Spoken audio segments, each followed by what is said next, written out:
أعوذ بالله من الشيطان الرجيم. بسم الله الرحمن الرحيم. سبحان الذي أسرى بعبده ليلا من المسجد الحرام إلى المسجد الأقصى الذي باركنا حوله لنريه من آياتنا إنه هو السميع البصير.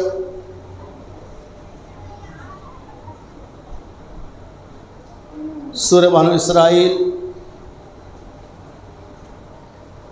پارہ نمبر 15 آیت نمبر 1.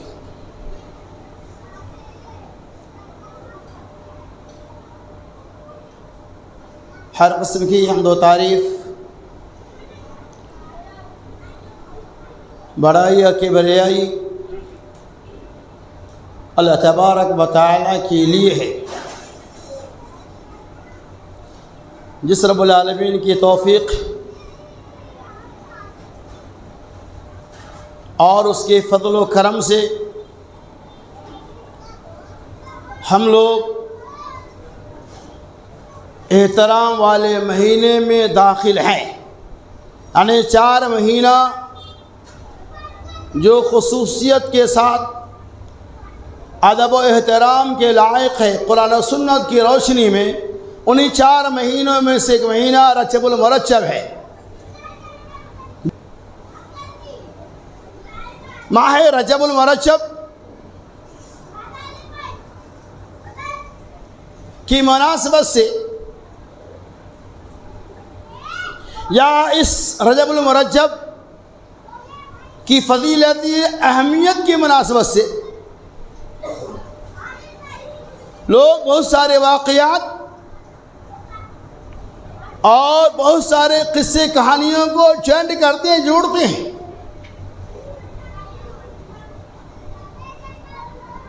جس کی شریعت کے اندر دور دور تک کوئی نام و نشان نہیں ہے.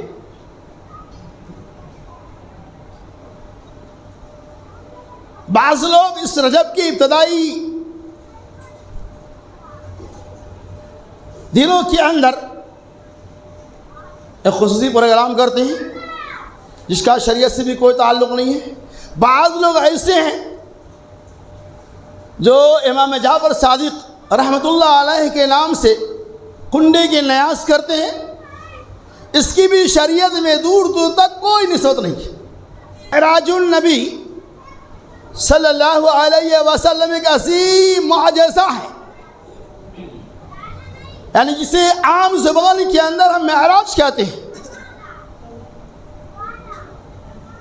اللہ تبارک و تعالیٰ نے معراج آپ کو معجزہ کے طور پہ دیا، اور یہ معراج النبی جس کی بالاختصار انشاءاللہ وضاحتیں کی جائیں گی، اس سے پہلے کسی اور نبی کو نہیں ملا تھا. یہ معراج کب واقع ہوا، اس کی سن تاریخ کیا ہے، اس کے اندر بھی علماء کرام کا امت کا بڑا اختلاف ہے. بالاختصار میں بتا رہا ہوں. امام طبری رحمۃ اللہ علیہ کہتے ہیں کہ واقعی معراج نبوت کے پہلے ہی سال میں ہوا. بعض لوگ کہتے ہیں واقعی معراج نبوت کے 6 سال میں ہوا. اما عائشہ حضرت کبریٰ رضی اللہ تعالی عنہا اور ابو طالب کی وفات جو ہوئی نماز کی فرضیت سے پہلے، اور اما حضرت کبریٰ رضی اللہ تعالی عنہا کی وفات 10 نبوت میں ہو چکی ہے. تو پتہ یہ چلا کہ واقعی معراج 10 نبوت سے پہلے ممکن ہے ہی نہیں، وہ اس کے بعد ہی ہو سکتا ہے، چاہے وہ 11 ہو 12 ہو یا 13 کے ابتدائی مرحلے میں ہو، لیکن 10 کے اندر نہیں ہو سکتا. کیوں؟ حضرت کبریٰ رضی اللہ تعالی عنہا کی وفات سن 10 نبوت میں ہوئی. تو پتہ چلا بعض کے 3 اقوال میں سے کوئی راجح قول نہیں ہے، کسی ایک کو ہم قید کریں گے نہیں. بہرحال ان میں سے جو بھی ہوں واللہ اعلم بالصواب. تو بعض لوگ بنیادی طور پر 27 رجب المرجب کے ہی قائل ہے، بالفرض مان لیتے ہیں معراج تو ہوا، لیکن اور کیا کرتے ہیں 27 رجب کو ماننے کے ساتھ ساتھ اس دن کا روزہ بھی رکھنا شروع کر دیے۔ اس کی کوئی گنجائش نہیں ہے۔ اور میں آپ کے بتاؤں، منبر رسول سے بتا اللہ کی قسم، بعض ایسے کم علم لوگ موجود ہیں جو یہ کہتے ہیں کہ 27 رجب ہی شب برات ہے، 27 رجب ہی نجات والی رات ہے۔ یہ دونوں اقوال غلط، نہ روزہ رکھ سکتے ہیں اور نہ اسے ہم شب برات کہہ سکتے ہیں۔ ایک بالکل اگر 27 رجب مان لیتے تو ان کے آڑ میں یہ جو کام کرتے ہیں اس کی شریعت میں کوئی گنجائش نہیں۔ نمبر 2، اور چلیے آگے، نبی علیہ السلام کو اللہ تبارک و تعالیٰ نے معراج کرایا۔ اس معراج کو اللہ تبارک و تعالیٰ نے 2 حصوں میں تقسیم کیا، ایک مسجد حرام سے لے کر مسجد اقصیٰ تک، اور دوسرا سفر مسجد اقصیٰ سے لے کر سدرۃ المنتہا تک۔ پوری تفصیل تو انہیں بتا سکتے ہیں بالاختصار یہ اللہ تبارک و تعالیٰ نے فرمایا سبحان الذی اسری بعبدہ، وہ رب العالمین پاک ہے، پوتر ہے، جس نے اپنے بندے محمد رسول اللہ صلی اللہ علیہ وسلم کو راتوں رات مسجد حرام سے مسجد اقصیٰ تک لے گئے، لِنُرِيَهُ مِنْ آیاتنا، تاکہ وہ اللہ کی نشانیوں کو دیکھے۔ اِنَّهُ هُوَ السَّمِيعُ الْبَصِيرُ، اللہ تعالیٰ سننے والا اور دیکھنے والا ہے۔ یہ آیت بتلا رہی ہے کہ معراج اللہ کا حکم تھا۔ بخاری وغیرہ کے اندر روایتیں موجود ہیں، نبی صلی اللہ علیہ وسلم حرم کعبہ میں سو رہے تھے، کعبہ کے اندر سو رہے تھے، اسی بیچ 3 فرشتے آئے۔ پہلے دن آئے، آپ کو دیکھا سنا بیدار کرے پھر چلے گئے۔ دوسرے دن آئے، بعض روایتیں ایسے کہ تیسرے دن بھی آئے، وہ 3 فرشتے تھے۔ بہرحال نبی علیہ السلام کا بیدار کرایا اور آپ کے سینے مبارک کو سینے سے لے کر گردن تک آپریشن کیا گیا۔ اسے ہم جسے عام زبان میں بائی پاس کہتے ہیں، نبی صلی اللہ علیہ وسلم کو بائی پاس ہو چکا،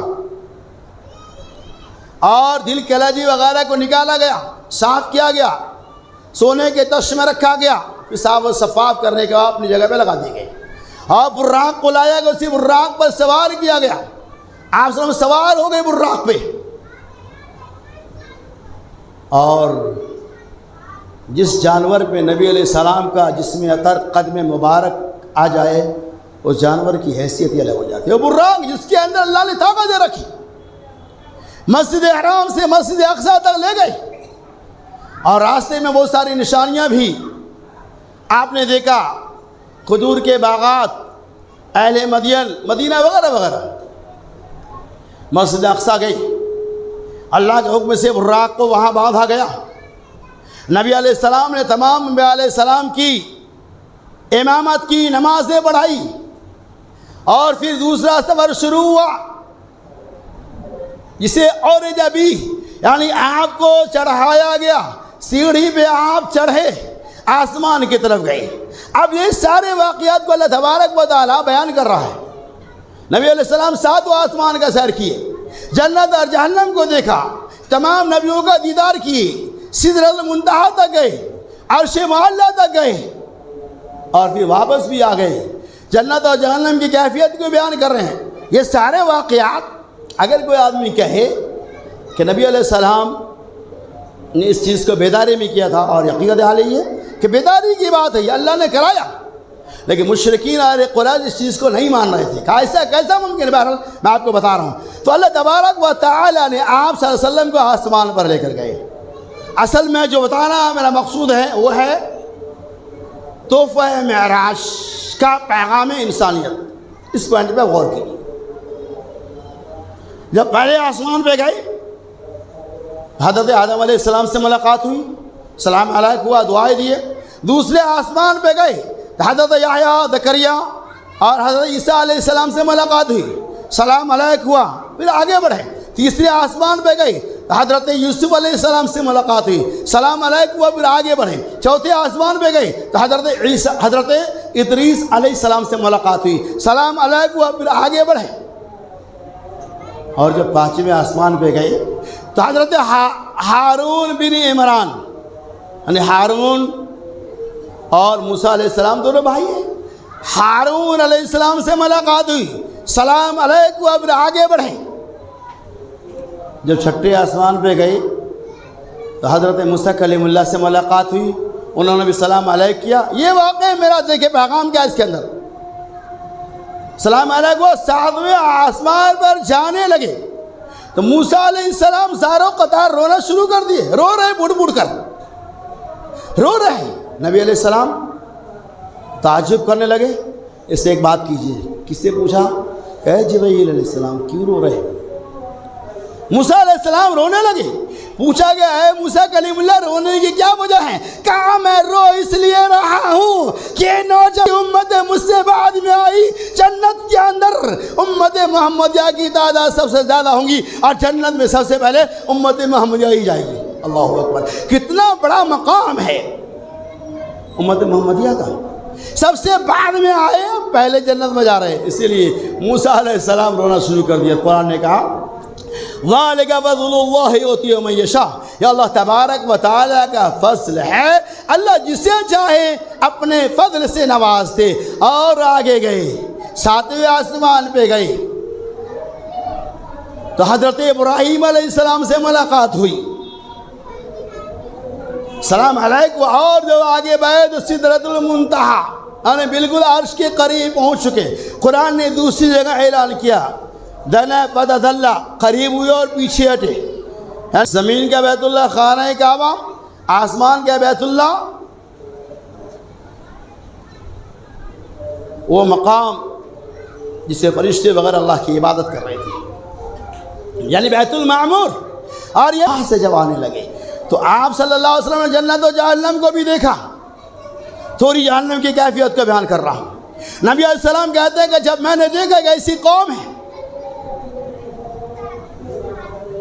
جن کا پیٹ بہت بڑا ہے، بہت بڑا، اتنا بڑا ہے کہ بڑا ہونے کی وجہ سے وہ زمین پہ بار بار کر رہا ہے، اللہ اکبر، اور وہ جہنمی پتھر کو اپنے منہ میں ٹھوس رہا ہے، جہنمی انگارے کو اپنے منہ میں بھر رہا ہے، چیخ و پکار کر رہا ہے، انہیں تکلیفیں دیا ہے، اور کیا منہ سے پتھر کو ٹھوس رہا ہے اور سنڈاس کے راستے وہ پتھر باہر نکل رہا ہے۔ اللہ اکبر، اللہ اسے عذاب سے بچائے۔ اللہ کے رسول جبرائیل سے پوچھتے ہیں ما ہؤلاء یا جبرائیل، اے جبرائیل امین یہ کون لوگ ہیں؟ کہا یہ وہ لوگ ہیں جو دنیا میں سود کھایا کرتے تھے۔ اللہ اکبر، سود خوروں کا اتنا بھیانک انجام ہوگا، لیکن آج تو سود فیشن بن چکا ہے، سود کے نئے نئے اتنے طریقے آ چکے ہیں، انشاءاللہ کہ موضوع میں بتاؤں گا۔ کاش لوگ سود کو سود سمجھ ہی نہیں رہا ہے، بزنس اور دھندا بنا لیا۔ اللہ ہمیں اس سود کے بدترین لعنت سے بچائے۔ اور کہتے ہیں، اور جب وہاں آگے گئے تو میں نے دیکھا کہ ایسی قوم ہے جس کی اس کی زبان کو لوہے کی قینچی سے کاٹا جا رہا ہے۔ کہا یہ کون لوگ ہیں؟ کہا یہ وہ لوگ ہیں جو دنیا کے اندر مخبری کیا کرتے تھے ادھر، اور کہتے ہیں جب میں اور آگے گیا تو میں نے دیکھا کہ ایک ایسی قوم ہے، ایک ایسی جماعت ہے جن کے جسموں کو شروع سے جلایا جا رہا ہے، یہاں تو جلتا پھر واپس آ رہا ہے، ان کا سینہ جل رہا ہے، انگارہ بن رہا ہے، سینے کو جلایا جا رہا ہے۔ اللہ کے رسول صلی اللہ علیہ وسلم نے پوچھا یہ کون لوگ ہیں؟ کہا آپ کی امت کے وہ لوگ ہیں جو دنیا کے اندر اپنے ماں باپ کے سینے کو جلایا کر رہا تھا، جو ان کی نافرمانی کر کے انہیں دکھ اور تکلیفیں دے رہا تھا۔ یہ ایسے لوگوں کی حالت ہوں گی کہ اللہ تبارک و تعالیٰ کہے گا جس طرح سے تو نے دنیا میں اپنے ماں باپ کے سینے کو جلایا، اللہ تبارک و تعالیٰ آج جہنم کے اندر تمہارے سینوں کو جلا کر اس کا بدلہ لے رہا ہے۔ بتائیے کتنی بھیانک اور خوفناک کی باتیں ہیں۔ لہذا اللہ سے دعا ہے کہ اللہ تبارک و تعالی ہمیں اور آپ کو اس طرح کی نازیبہ حرکات اور سکنات سے بچنے بچانے کی توفیق رفیق عطا فرمائے۔ اسی طرح سے اللہ کے رسول صلی اللہ علیہ وسلم فرمایا کہ کچھ ایسے لوگ ہوں گے کہ جن کے سامنے بھونا ہوا تر و تازہ گوشت بھی ہوگا اور سڑا ہوا گوشت بھی ہوگا۔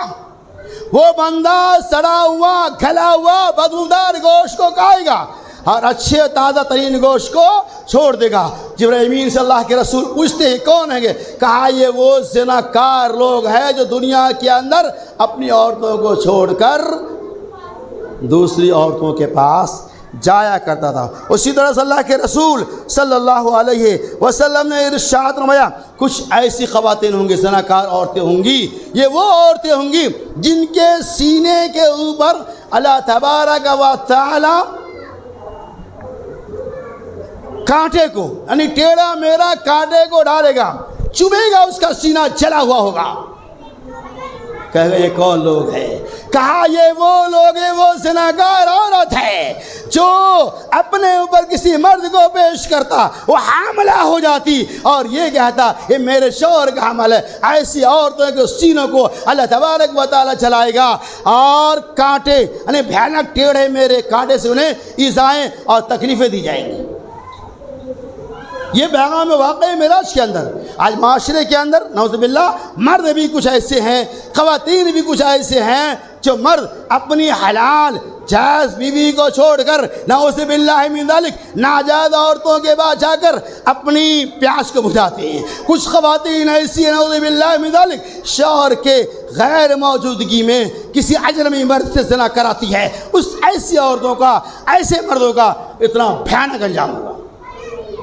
اللہ تعالی ہمیں اور آپ کو اس طرح کی بدکاری بے حیائی سے بچنے کی توفیق عطا فرمائے۔ تو سدرۃ المنتہا تک پہنچ گئی، اختصار کے ساتھ بتا رہا ہوں۔ واپس آنے لگے تو اللہ تعالیٰ نے آپ کو تحفہ کے طور پہ کیا دیا؟ نماز دیا۔ کتنے وقت کی نمازیں ملی تھی؟ سب کو معلوم ہے، تقریباً 50 وقت کی نمازیں ملی۔ نبی علیہ السلام واپس آئے، موسیٰ کلیم اللہ سے ملاقات ہوئی، کہا اللہ نے کیا دیا؟ کہا 50 اس کی نماز۔ کہا یہ بہت ہی زیادہ جاؤ، اللہ سے کم کراؤ۔ اللہ تبارک و تعالیٰ کے پاس جب گئے نبی علیہ السلام گزارش کی، اللہ نے 10 کم کر دیا۔ پھر آئے موسیٰ کلیم اللہ نے کہا یہ بھی بہت زیادہ ہے۔ بہرحال 3-4 بار چکر لگانے کے بعد اخیر میں اللہ تبارک و تعالیٰ نے 5 وقت کی نماز عطا فرمائی۔ موسیٰ علیہ السلام نے کہا یہ بھی بہت زیادہ، جاؤ اور کم کراؤ۔ کہا اب میں نہیں جا سکتا۔ اللہ نے اس کو فیصلہ کر دیا، گئے۔ اللہ نے کیا کہا؟ 5 وقت کی نمازیں فرض ہیں۔ کتنا بڑا بینیفٹ ہے ہمارا۔ اللہ نے کہا جا 5 وقت کی نماز پڑھو گے، پڑھیں گے 5 وقت کی نماز، عرش والا ہمیں ثواب دے گا 50 وقت کی نمازوں کا۔ کتنا بڑا انعام ہے۔ تو اللہ نے تو ہمیں نماز کو ہمیں دے دیا۔ آخر اللہ رب العالمین چاہتا تو ڈائریکٹ قرآن میں کہہ دیتا کہ نماز تمہارے فرض ہے۔ اللہ نے عرش بھی بلایا، اسات و آسمان بھی بلایا، اتنا سب کچھ کرایا، آخر میں تحفہ میں نماز دیا۔ جیسے ہم کہیں جاتے ہیں کہ دکھا دوست کے ہاں، ہمیں بھی تحفہ میں کبھی کبھار ملتا ہے، گھڑی ہے، رومال ہے، دستی ہے، ٹوپی وغیرہ وغیرہ۔ بدائی کے وقت یہ کبھی 100-200 دے دیے، ہے کہ نہیں ایسا؟ ویسے اللہ نے تحفہ کے طور پہ نماز دیا۔ 50 وقت کی نماز رہتی ہے تو کیا ہوتا؟ 5 وقت کی نماز اللہ نے دیا۔ تحفہ میں کیوں دیا؟ اس کی وجہ یہ ہے تحفہ میں اللہ نے اس میں نماز دیا تاکہ اس کی اہمیت ہمارے بیچ مسلم رہے، تاکہ اس کے مقام اور شان کو سمجھے، اس کے زیادہ عزت کرے۔ جس طرح سے دنیا میں اگر آپ کا کوئی دوست آپ کو گھڑی تحفے میں دے دیا، آپ کہتے دوست کی گھڑی بہت اچھی مجھے دے دو، کہا نا میں یہ گھڑی تمہیں نہیں دوں گا اس لیے کہ میرے دوست نے مجھے تحفہ میں دیا ہے۔ کوئی دستی دیا، مثال کے طور پہ آپ کو کسی نے دستی دیا گفٹ کے طور پہ، دوسرا دوست مانگ رہا، آپ کہ نہیں یہ دستی میں نہیں دوں گا، اس سے اچھی دستی میں دے سکتا ہوں اس لیے کہ میرے دوست نے مجھے اسے تحفہ میں دیا ہے، لہذا تحفہ کی چیزیں میں تمہیں نہیں دے سکتا ہوں، یہ میرے دوست کا دیا ہوا تحفہ ہے۔ تو اللہ نے نماز کو تحفہ میں اس لیے دیا تاکہ ہماری نظر میں اس کی اہمیت بڑھ جائے اور اس کے مقام اور شان کو ہم پہچاننے لگے، اس کی قدر و قیمت کو سمجھے۔ اسی لیے اللہ رب العالمین نے ہمیں یہ نماز تحفہ کے طور پہ دیا۔ اور چلیے آگے، محمد رسول اللہ صلی اللہ علیہ وسلم جب دنیا سے جانے لگے تو آپ نے آخری وصیت کیا کی؟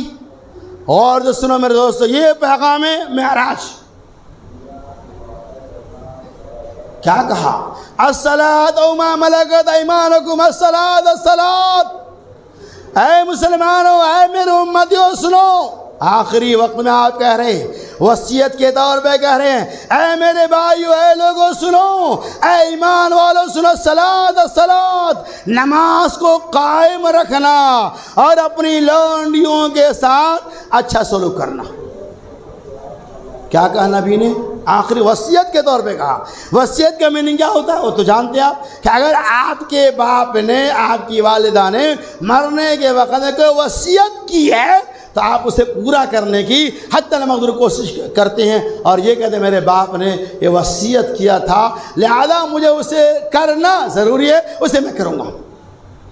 تو گویا کہ وصیت کی اہمیت ہوتی ہے، اسی لیے محمد رسول اللہ صلی اللہ علیہ وسلم نے وصیت کے طور پہ آخر میں یہ کہا کہ نماز کو قائم کرتے رہنا اور اپنی لونڈیوں کے ساتھ اچھا برتاؤ کرنا۔ یہ پیغام معراج۔ تاریخ معراج میں اختلاف ممکن ہے، پیغام معراج میں اختلاف نہیں ہے۔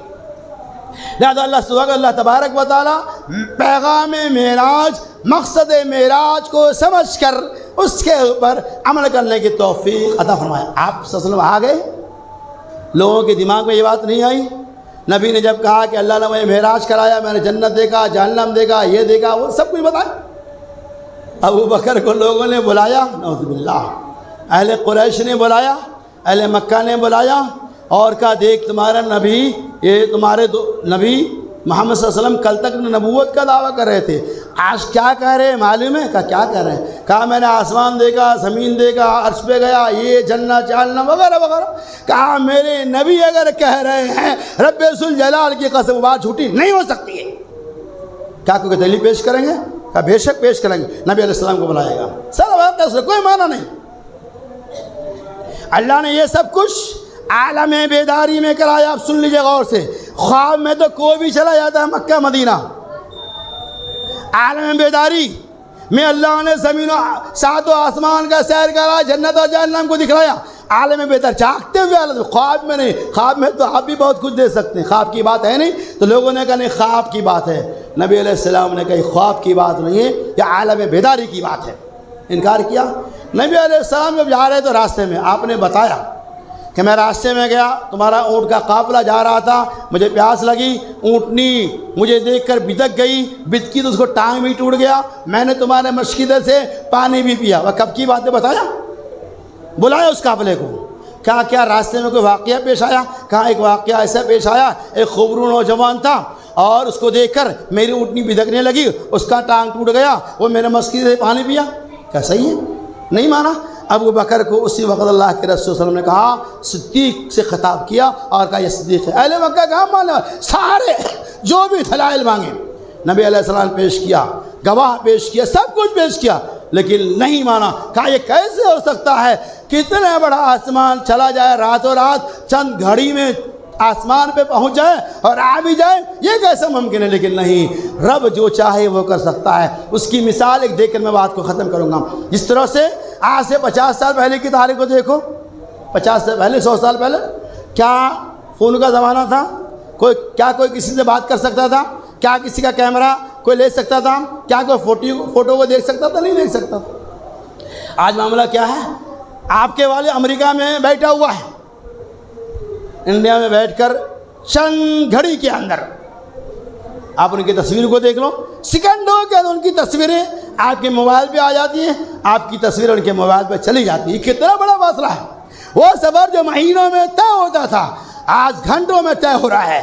جب رب العالمین نے اتنا بڑا دماغ انسانوں کو دیا، سائنٹسٹ کو دیا کہ امریکہ میں بیٹھا ہوا انسان کو اس گونڈی کی سرزمین میں بیٹھ کر آپ دیکھ سکتے ہیں ایک سیکنڈ کے اندر، تو کیا رب اس بات پہ قادر نہیں ہے ساتوں آسمان کا سر اپنی طاقت سے اپنے حبیب محمد رسول اللہ صلی اللہ علیہ وسلم کو کرا سکتا ہے؟ جس طرح سے یہ کام جو پہلے ناممکن تھا، انسانوں کو اللہ نے دماغ دیا، ممکن ہو گیا، اور وہ دماغ دینے والا رب العالمین۔ لہذا نبی علیہ السلام کا جو معراج ہوا وہ عالم بیداری میں ہوا۔ لہذا اللہ سے اللہ رب العالمین ہمیں تاریخ معراج سے بچتے ہوئے، اختلاف سے بچتے ہوئے واقعہ معراج، تحفہ معراج، مقصد معراج کو سمجھ کر اس کے اوپر عمل کرنے کی توفیق رفیق عطا فرمائے۔